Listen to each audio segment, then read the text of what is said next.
Hi friends, welcome to Ecoset. आज की हमारी जो सी वीडियो ये पैलेट जैक या जिसे हम हैंड लिफ्टर कहते हैं उसके हाइड्रोलिक सिस्टम के बारे में है कि इसकी जो सी बेसिक जो सी इनर पार्ट्स हैं वो किस तरह के होते हैं हाइड्रोलिक सिस्टम के।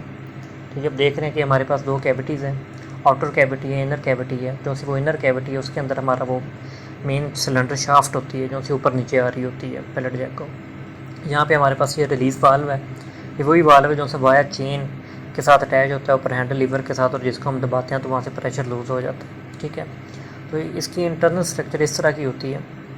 और ये पिछली जानब हमारे पास एक पिस्टन प्रेशर लगा होता है, ये छोटे वाला, और इसके ऊपर एक स्प्रिंग लगा होता है जिसकी वजह से वो प्रेशर बन रहा होता है। इसके अंदर वो आपको एक सुराख नज़र आ रहा होगा जहाँ से ये प्रेशर बनाएगा, और वो सुराख जो सी छोटी वाली कैविटी इस बड़े सिलेंडर के अंदर जिसमें हमारा मेन सिलेंडर होता है उसके अंदर ये वहाँ से जाएगा, प्रेशर बनता हुआ इसमें आएगा। ठीक है, जब प्रेशर बनेगा तो यहाँ से वो ऊपर उठ जाएगा। और ये हमारे पास इनलेट है एक्चुअली हाइड्रोलिक सिस्टम का, जहाँ से अब हाइड्रोलिक इसके अंदर ऑयल चला जाता है। वो एक छोटा सा स्मॉल जो सा सुराख है, इसके थ्रू ये जो सा ऑयल होता है वो उसमें जा रहा होता है पिछले पिस्टन पंप के अंदर, छोटे वाले पंप के अंदर। ठीक है, और ये जो सी हमारी इंटरनल कैविटी है इसके अंदर जब वो उसको हम प्रेशर बनाते हैं तो फिर वो ऑयल इसके अंदर आ रहा होता है, और इसको हमारे अंदर जो सी सिलेंडर शाफ्ट होती है उसको ऊपर की जानब उठा रहा होता है। ठीक है, तो इसके अंदर भी एक होल है जिसके थ्रू वो आएगा, ऑयल आएगा और इसको ऊपर उठाएगा। ठीक है, तो पहले ऑयल ये बड़ी वाली कैविटी के अंदर जाता है, वहाँ से वो पिस्टन पंप के अंदर भी चला जाता है, और वहाँ से ये प्रेशर बन के इसके अंदर आता है। प्रेशर दोनों जानब बड़ा बन रहा होता है, बड़े वाले में भी बन रहा होता है, छोटे वाले में भी।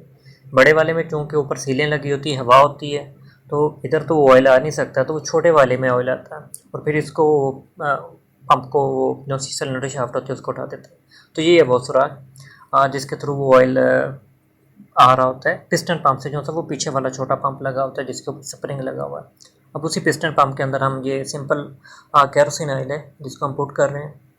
अभी देखिएगा ये शाफ्ट है, ये बड़ी सिंपल तरीके से जाएगी इसके अंदर। ठीक है, इसको मतलब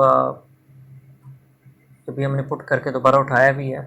ठीक है, तो अभी ऐसा जिसमें कोई मतलब ज़्यादा फोर्स नहीं लगे।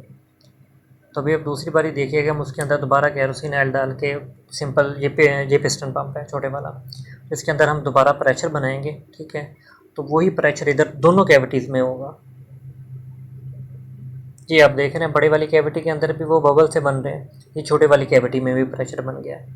छोटे वाली कैविटी में हमारी सिलेंडर शाफ्ट है, बड़े वाली में प्रेशर बनता है लेकिन ऊपर चूँकि ये एयर टाइट होता है। ठीक है, तो यहाँ से तो वो ऑयल बाहर आ नहीं सकता, तो वो जब पीछे वाला प्रेशर बनाता है तो ये जो सा हमारा सिलेंडर है जिसको हम अभी निकालेंगे तो इसमें वो प्रेशर आ रहा होता है।